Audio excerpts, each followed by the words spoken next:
thanks to a 9-0 decision from the U.S. Supreme Court. An MS-13 gang member, citizen not of the United States, but El Salvador, will not be coming back to this country.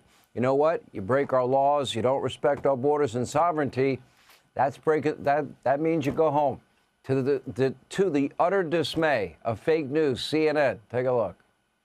Do you plan to ask President Bukele to help return the man who your administration says was mistakenly deported? The man who was mistakenly deported to El Salvador? Well, let me ask Pam, would you answer that question? Sure, President. First and foremost, he was illegally in our country. He had been illegally in our country. And in 2019, two courts, an immigration court and an appellate immigration court, ruled that he was a member of MS-13 and he was illegally in our country. Would you answer that question also, please? Yes, gladly.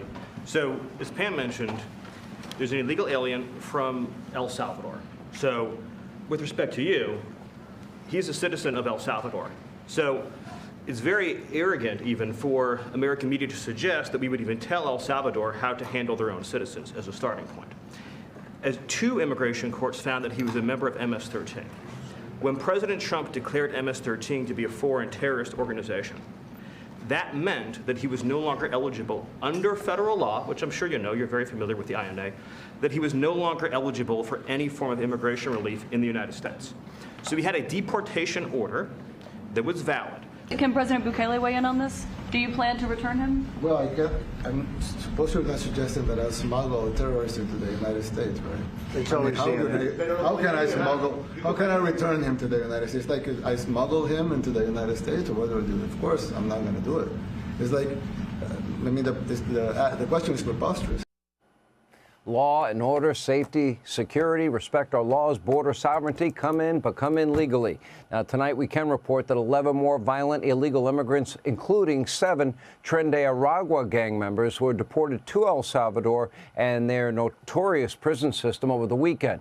President Trump has a duty to protect all of you and our way of life. What happened under Biden at the border is unforgivable. We will pay the price for his open border policies for decades likely to come. And by the way, today, the illegal immigrant who killed a Maryland mother of 5, we've spoken of her often, Rachel Morin, thankfully convicted of murder, but we should never forget the pain, the suffering caused by what was the most preventable national security crisis that Joe and Kamala created at our border. Now, thankfully, as promised, President Trump has secured our borders, is now deporting as many criminal illegals as possible. By the way, if you didn't come here legally,